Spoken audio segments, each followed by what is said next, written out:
अस्सलाम वालेकुम, आप देख रहे हैं वर्ल्ड। मैं हूं आपके साथ जुबैर अली। दोस्तों, अमेरिका और ब्रिटेन ने मिलकर यमन के हूतीस पर हमला कर दिया है। दोनों के युद्धक विमान जो है यमन के हूतीस के क्षेत्रों पर टूट पड़े हैं दोस्तों।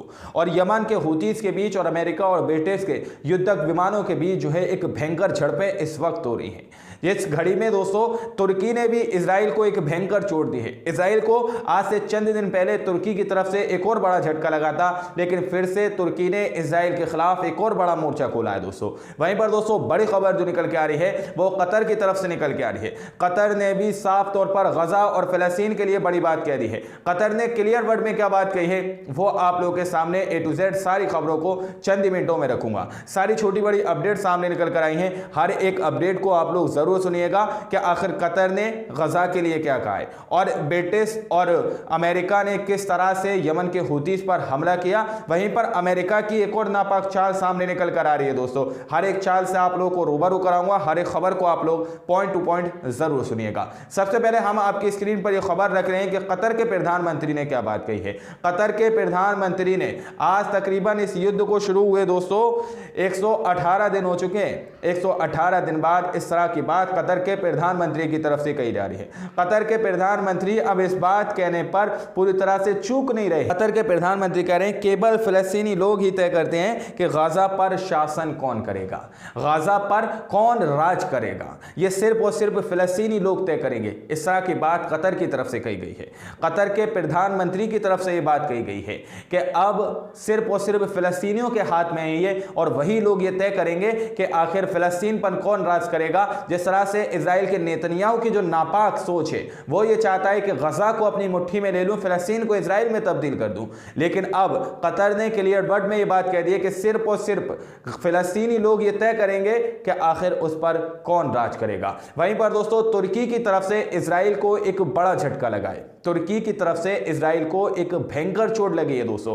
आज से चंद दिन पहले भी तुर्की ने एक बड़ा और कड़ा कदम उठाया था इजराइल के खिलाफ। इजराइल के कई खुफिया एजेंसी जो मोसाद है उसके एजेंटों को तुर्की के अंदर गिरफ्तार किया गया था दोस्तों। दोबारा से तुर्की की मीडिया ने इस बात को छापा है। तुर्की की मीडिया यह कह रही है कि तुर्की मीडिया ने 7 संदिग्धों की गिरफ्तारी की खबर दी है जिन्होंने इजराइल के मोसाद को जानकारी दी है। इस तरह से 7 लोगों को गिरफ्तार तुर्की के अंदर किया गया है। यानी कि एक एक करके तुर्की के अंदर इजराइल की शाखाओं को काटने का काम तुर्की कर रहा है। तुर्की ने पहले भी कुछ दिन पहले इजराइल के खुफिया एजेंसी के जो मोसाद एजेंसी है जिसके एजेंट हैं उनको दोस्तों गिरफ्तार कर लिया था। और फिर से अब इस तरह की खबर निकल के आ रही है कि तुर्की के अंदर फिर से 7 संदिग्धों को गिरफ्तार किया गया है। 7 लोगों को गिरफ्तार किया गया है और आशंका यह जताई जा रही है कि उन लोगों ने जो है मोसाद एजेंसी के एजेंटों को कुछ खुफिया जानकारी दी है दोस्तों। वहीं पर दोस्तों यमन के प्रवक्ता की तरफ से बात कही गई है। जो साउथ अफ्रीका ने अंतर्राष्ट्रीय न्यायालय के अंदर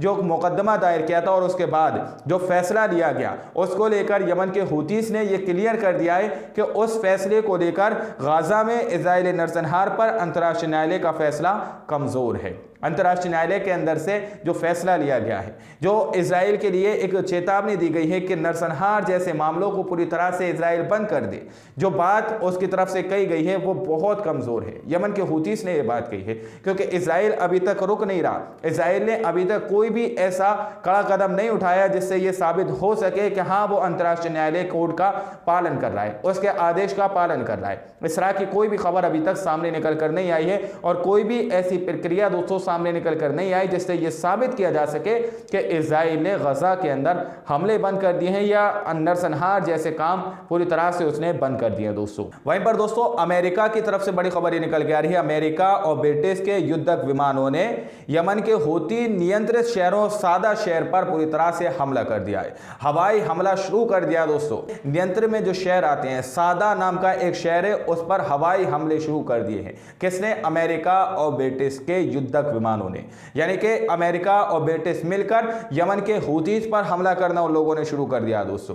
अब आप लोग समझ सकते हैं कि ये यहूदी आपस में मिल चुके हैं और यमन पर हमला करने लगे हैं, लेकिन अभी तक मुस्लिम देशों का पता नहीं है वो आखिर कब जगेंगे और कब यमन, ईरान और हिजबुल्लाह फिलिस्तीन का साथ देंगे। दोस्तों पता नहीं कब उनकी गैरत जागेगी, लेकिन ब्रिटिश और अमेरिका के युद्धक विमानों ने हवाई हमले करना यमन के हूतीस पर शुरू कर दिया है। यमन के हूतीस के नियंत्रण में जो शहर आते हैं, एक शहर का नाम सादा है, और शहर के ऊपर उन युद्धक विमानों ने हवाई हमले करना शुरू कर दिए। चलिए ये तो एक बड़ी बात हो गई कि उन्होंने हमले कर दिए, लेकिन दोस्तों खबर एक और ये निकल के आ रही है कि अमेरिका ईरान पर हमले करने की बात कर रहा है।